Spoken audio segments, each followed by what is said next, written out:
ആലമ്പീഡിക holy Trinity CSI ചർച്ചിന്റെ സപ്തരജത jubilee ഉദ്ഘാടനവും jubilee ഭവനത്തിന്റെ താക്കോൽ കൈമാറ്റവും CSI മധ്യകേരള മഹായിടവക ബിഷപ്പ് ഡോക്ടർ മലയിൽ സാബു കോശിച്ചെറിയാൻ നിർവഹിച്ചു. ദൈവം തന്ന സാധ്യതയിൽ നിന്ന് നമ്മൾ ആവശ്യത്തിലിരിക്കുന്നവരെ സഹായിക്കുന്നു. അത് ഒരു ക്രൈസ്തവ ദൗത്യം എന്ന് കണ്ട് ഈ ഇടവക ഏറ്റെടുത്തിയിരുന്നു. നിങ്ങളെ പ്രത്യേകം അഭിനന്ദിക്കട്ടെ. മഹായിടവകയുടെ പോളിസിയാണ്. നമ്മൾ അനേക ലക്ഷം രൂപകൾ ഇതിനകം വിവാഹ സഹായമായി നൽകി. എന്നാൽ നമ്മൾ മാസ് മാരേജ് നടത്തത്തില്ല. ഈ പണം നൽകുന്ന കുട്ടിയെയോ കുടുംബത്തെയോ ആളുകളെ അറിയിക്കത്തില്ല ആരാണ്.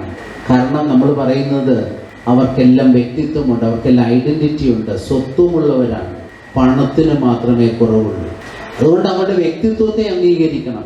ക്രിസ്തു ലോകത്തിന് കാണിച്ചു കൊടുത്തത് നമ്മൾ വലിയ മാതൃകകളല്ലേ തൻ്റെ ഈ ലോക ജീവിത കാലഘട്ടത്തിൽ. അപരനെ സ്നേഹിപ്പാനും വേദനിക്കുന്നവനെ ചേർത്ത് പിടിക്കുവാനും അശരണർക്ക് അത്താണിയാകുവാനും സഭയുടെ വലിയ ദൗത്യവും അത് തന്നെ. ആ ദൗത്യം ഇന്നും സഭ ഏറ്റെടുത്ത് നടത്തുന്നു. സംസർഗ ശുശ്രൂഷ, സ്തോത്രാർപ്പണം എന്നിവയോടെയാണ് സമ്മേളന നടപടികൾ ആരംഭിച്ചത്. വികാരി റവറന്റ് അനീഷ് പടിക്കമണ്ണിൽ അധ്യക്ഷത വഹിച്ചു. Jubilee convener Solomon Thomas jubilee പദ്ധതി അവതരിപ്പിച്ചു. CR Mahesh MLA souvenir cover page പ്രകാശനം ചെയ്തു. ക്ലാപ്പന ഗ്രാമപഞ്ചായത്ത് പ്രസിഡന്റ് മിനിമോൾ CMS സ്കൂളിന്റെ കയ്യെഴുത്തു മാസികയുടെ പ്രകാശനം നിർവഹിച്ചു. Reverend Aniyan K Paul, reverend Giji John Jacob, advocate Stephen J Daniel, advocate Sheeba Tharakan, Sajeev Onampally, Leena Thankachan, Anil, Rakesh Karthikeyan തുടങ്ങിയവർ പങ്കെടുത്തു. News bureau, Ochira.